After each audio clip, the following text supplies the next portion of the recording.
नमस्कार, मैं कीर्ति और मैं आप सभी का स्वागत करती हूँ आपके अपने चैनल भिवानी हलचल पर। तो वही नजर डालते हैं आज की मुख्य खबरों पर। मंगलवार को स्थानीय हनुमान ढानी क्षेत्र में स्थित काली माता मंदिर में काली माता के 26वें विशाल भंडारे का आयोजन बड़े ही धूमधाम से किया गया। भंडारे में सैकड़ों की संख्या में श्रद्धालुओं ने पहुंचकर प्रसाद ग्रहण किया। वहीं इस अवसर पर मंदिर के महंत प्रतापनाथ महाराज जी द्वारा विस्तृत जानकारी भी प्रदान की गई। भिवानी के हनुमान ढानी में स्थित प्राचीन काली मंदिर में महाकाली के 26वें विशाल भंडारे का आयोजन किया गया। इस भंडारे में हजारों की संख्या में श्रद्धालुओं ने प्रसाद ग्रहण किया। गौरतलब है कि भिवानी के हनुमान ढानी में प्राचीन काली माता मंदिर में प्रत्येक वर्ष महाकाली माता के भंडारे का आयोजन किया जाता है। इस भंडारे में छोटी काशी के हजारों श्रद्धालु प्रसाद ग्रहण करने के लिए आते हैं और माता का प्रसाद ग्रहण करते हैं। वहीं इस अवसर पर मंदिर के महंत प्रतापनाथ महाराज ने बताया कि हनुमान ढाणी में स्थित प्राचीन काली माता मंदिर में प्रत्येक वर्ष महाकाली माता के भंडारे का आयोजन किया जाता है। इस कार्यक्रम में हजारों की संख्या में श्रद्धालु प्रसाद ग्रहण करते हैं। वहीं इस मंदिर की महत्वता को लेकर उन्होंने बताया कि मंदिर में श्रद्धालु दूर दूर से माता का प्रसाद ग्रहण करने के लिए आते हैं और माँ का आशीर्वाद लेते हैं। माता रानी महाकाली का भंडारा है जी, जब से मंदिर बनाया जब से 26वां भंडारा है जी, और आई साल होता है जी। तो भक्तों को सारा सुख शांति मिला, धर्म पूरा पीछा लगा है, हमारे मंदिर में पैसा लगा, मंदिर की तरक्की हो है। पूजा आरती 4 बजे हो जाती है, आरती पूजा 2 बत्ती, हाँ सारा साधन चला मंदिर का, आए गए साधु चला मंदिर में, बच्चा इसमें लगता रहता है। माई का सुख शांति है, पूजा आरती साफ सफाई रहेगा, साधु संत महात्मा इसलिए दुनिया राजी होकर करती है सेवा। धर्म की रक्षा के लिए जग अमन करो और भगवान का भजन करो, तेरे पर के सेवा करो। मंगलवार को वैश्य मॉडल सीनियर सेकेंडरी स्कूल के प्रांगण में बच्चों में छिपी प्रतिभा को निखारने के उद्देश्य से बाल उत्सव का आयोजन भव्यता व बड़ी धूमधाम से किया गया। उत्सव का विद्यार्थियों के साथ साथ अभिभावकों ने भी भरपूर आनंद लिया। वहीं वैश्य महाविद्यालय ट्रस्ट अध्यक्ष एडवोकेट शिवरतन गुप्ता ने विद्यालय प्रशासन की भूरी भूरी प्रशंसा की। इस अवसर पर महासचिव पवन बुवानीवाला सहित समस्त वैश्य मॉडल स्टाफ मौजूद रहा। स्थानीय वैश्य मॉडल स्कूल को दुल्हन की तरह सजाया गया। इस सजे हुए प्रांगण में धूमधाम से बाल महोत्सव का आयोजन किया गया। कार्यक्रम का शुभारंभ वैश्य महाविद्यालय ट्रस्ट भिवानी की प्रबंधकारिणी समिति ने किया। रंगारंग सांस्कृतिक कार्यक्रमों की शुरुआत सरस्वती वंदना से आरंभ हुई। बाल महोत्सव के मेले को अलग अलग भागों में बांटा गया। एंटरटेनमेंट जोन में विद्यार्थियों ने सांस्कृतिक कार्यक्रम में पंजाबी, हरियाणवी, राजस्थानी, गुजराती, बॉलीवुड, क्लासिकल, कथक आदि नृत्यों द्वारा मन भावन प्रस्तुति देकर बाल महोत्सव में 4 चांद लगा दिए। चिंकी मिंकी की मोनो एक्टिंग ने सबका ध्यान आकर्षित किया। विद्यार्थियों ने गिटार, तबला, कांगो, कैसी और हारमोनियम वादन से सबको मंत्रमुग्ध कर दिया। वहीं विद्यार्थियों द्वारा प्रस्तुत कविताओं ने पंडाल में उपस्थित श्रोताओं से खूब तालियां बटोरी। विद्यार्थियों के भजनों ने वातावरण को भक्तिमय बना दिया। जनसभा को अंधविश्वास जैसी बुराई से बाहर निकालने के लिए प्रेरित किया। वहीं गेम्स जोन में विद्यार्थियों द्वारा अलग अलग प्रकार की खेल संबंधित गतिविधियों का आयोजन किया गया। इन गतिविधियों में अभिभावक एवं विद्यार्थियों ने न केवल बढ़ चढ़कर भाग लिया बल्कि इनका भरपूर आनंद भी लिया। फूड प्लाजा जोन में विद्यार्थियों और अभिभावक गण ने विभिन्न स्वादिष्ट व्यंजनों का खूब मजा लिया। इस बाल महोत्सव में विद्यार्थियों ने विद्यालय प्रांगण में शानदार रंगोली बनाकर अपनी प्रतिभा का प्रदर्शन किया।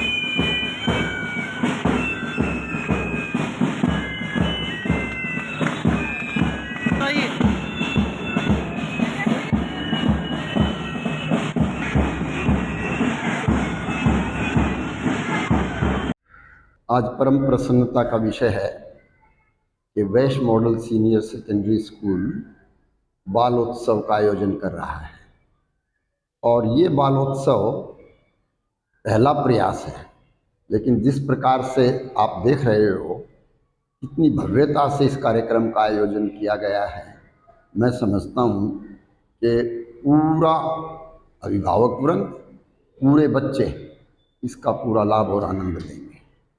केवल कुछ ही समय पहले हमारी प्राचार्य से बात हुई थी तो इन्होंने बहुत ही थोड़े समय में इतने सुंदर कार्यक्रम का आयोजन किया है। पहले कार्यक्रम था कि 14 नवंबर को कर दें, लेकिन उस समय 14 नवंबर कुछ ऐसी स्थिति आई कि वो 14 नवंबर को नहीं कर पाए थे। तो अब आज ये 21 नवंबर को एक सप्ताह के बाद ये सोचा गया कि जब कार्यक्रम करें तो अच्छे रूप में करें, नहीं तो नहीं करें।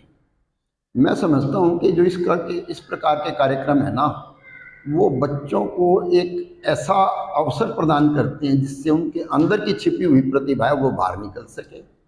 दूसरी बात, उनके अंदर जो इनहिबिशन है, जब खुल के वो बोलेंगे, खुल के बात करेंगे, आपस में एंजॉय करेंगे, तो वो बहुत आगे निकल के जाएंगे। तो ये उसी का हिस्सा है। जिस प्रकार से West Model Senior Secondary School, चाहे वो शिक्षा के क्षेत्र में है, चाहे कल्चरल के क्षेत्र में है, चाहे स्पोर्ट्स के क्षेत्र में है। अब उसका तो हम आपको स्पोर्ट्स वाला तो एक बार बाद में बताएंगे, क्योंकि अभी उसका कार्यक्रम एक होना है, तो उसके लिए तो सब पूरे भिवानी वासियों को बाद में हम जानकारी देंगे। लेकिन मेरा कहने का तात्पर्य ये है, जैसे पिछले दिनों रिपब्लिक डे परेड में हमारी लड़की गई और माननीय डिफेंस मिनिस्टर के साथ उसका कार्यक्रम रहा, तो एक सर्वांगीण विकास के लिए वेस्ट मॉडल स्कूल प्रतिबद्ध है। वेस्ट महाविद्यालय द्वारा संचालित West Model Senior Secondary School में आज बहुत सुंदर ये बाल महोत्सव बनाया जा रहा है। ये बाल महोत्सव का चलन बहुत महत्वपूर्ण है किसी भी एजुकेशन इंस्टीट्यूशन के लिए। आज जो महोत्सव बनाया जा रहा है, इसमें बच्चों का सर्वांगीण विकास, इसमें बच्चों के द्वारा ही सारा कार्यक्रम किया गया है।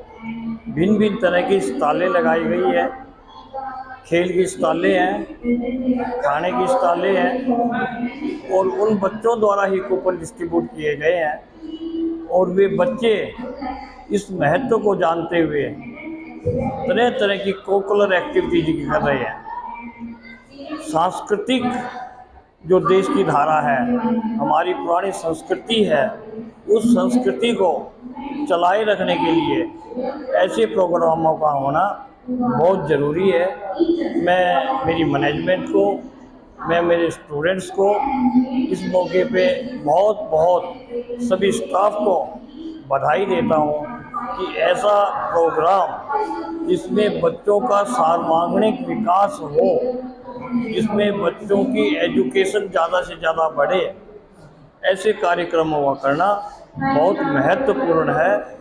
जो आज ये कार्यक्रम किया गया है, आप स्वयं इसका अवलोकन कीजिए और महसूस कीजिए कि ये कार्यक्रम जो बच्चे कल्चर प्रोग्राम दिखा रहे हैं, वो धार्मिक भी दिखा रहे हैं और सामाजिक भी दिखा रहे हैं। मुझे ये बताते हुए अत्यंत हर्ष की अनुभूति हो रही है कि विद्यालय में आज बाल महोत्सव का आयोजन किया गया है।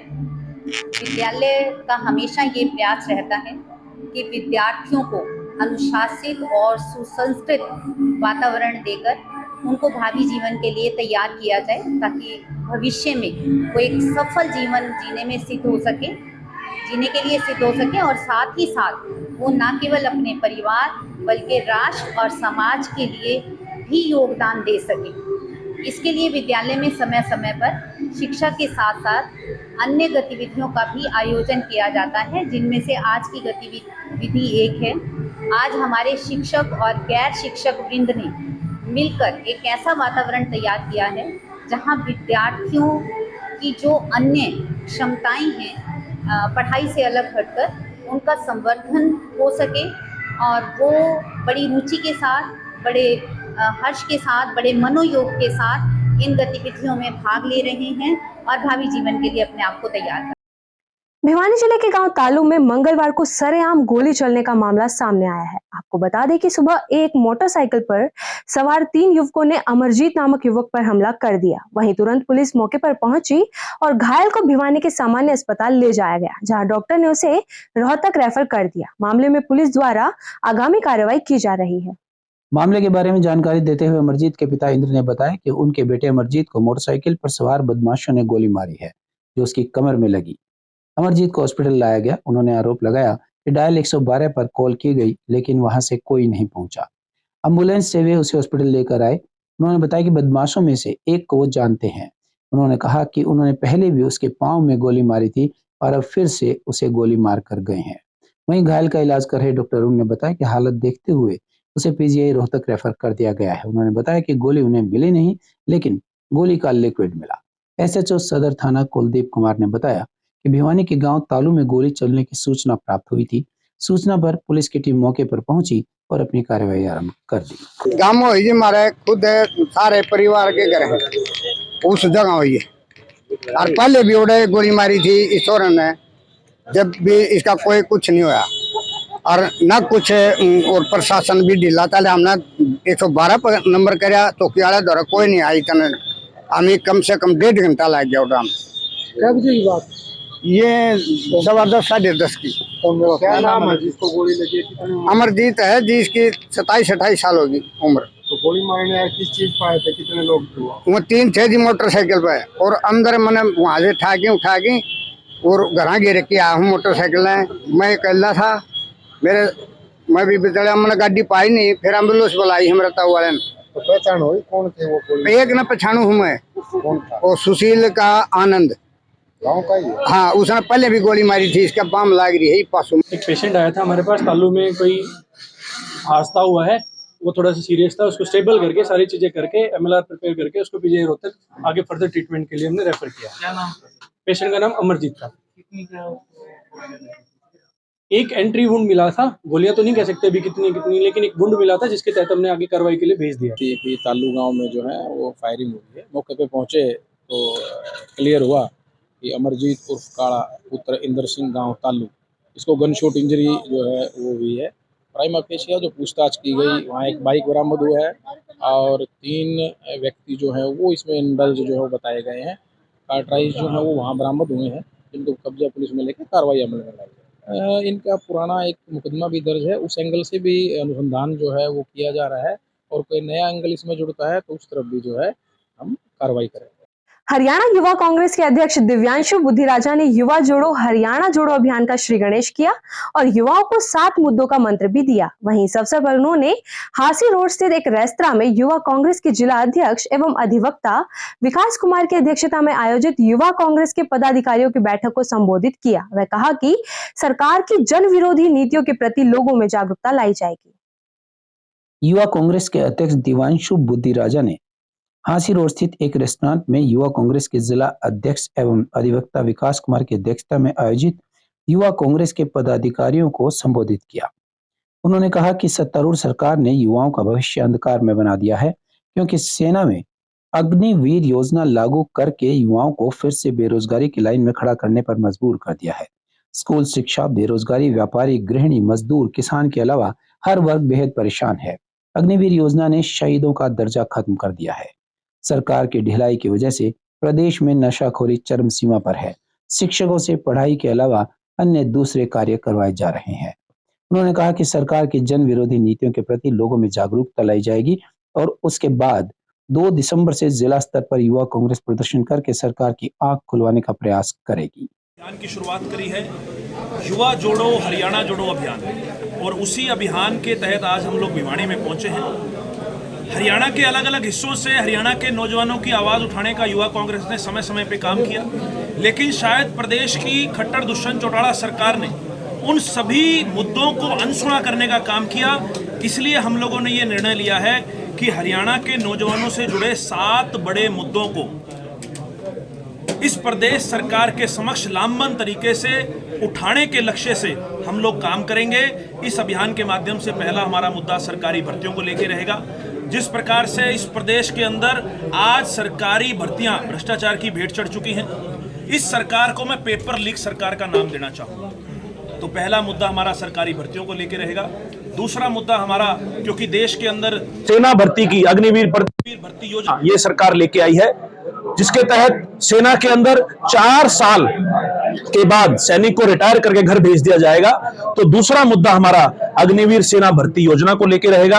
तीसरा मुद्दा हमारा, आज प्रदेश के अंदर जो नशा बढ़ रहा है, जो नौजवानों के अंदर नशा किस प्रकार से अपने पैर पसार चुका है, तो नशे को लेकर आज हमारा तीसरा मुद्दा रहेगा। चौथा मुद्दा हमारा, जो इलीगल इमिग्रेशन हरियाणा के नौजवानों का दूसरे देशों के अंदर हो रहा है, आज नौजवान हताश, परेशान, निराश होकर हरियाणा से दूसरे देशों के अंदर पलायन कर रहा है। सबसे ज्यादा पासपोर्ट किसी देश, किसी प्रदेश के अंदर आज हिंदुस्तान में बन रहे हैं तो वो हरियाणा के अंदर बन रहे हैं। तो ये हमारा चौथा मुद्दा रहेगा।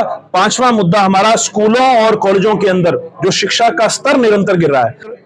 अगर नौकरियां दी होती तो मुझे लगता है कि बेरोजगारी दर में हरियाणा नंबर 1 ना होता। खट्टर साहब, दुष्यंत चौटाला जी, झूठे दावे छोड़िए, जमीनी हकीकत को पहचानिए। और जो ये 5 राज्यों की बात कर रहे हैं, मैं ये बात आपको बड़ी स्पष्ट कहूंगा कि 3 दिसंबर को इन चुनावों का नतीजा आना है। किसी भी प्रदेश के अंदर भाजपा की सरकार नहीं आ रही। 5 के 5 राज्य भाजपा के लिए शून्य स्थापित होंगे। किसी भी प्रदेश के अंदर 5 राज्यों में से भाजपा की सरकार नहीं आ रही। और हरियाणा के अंदर जो सबसे बड़ी समस्या हरियाणा के नौजवानों को है वो बेरोजगारी की है।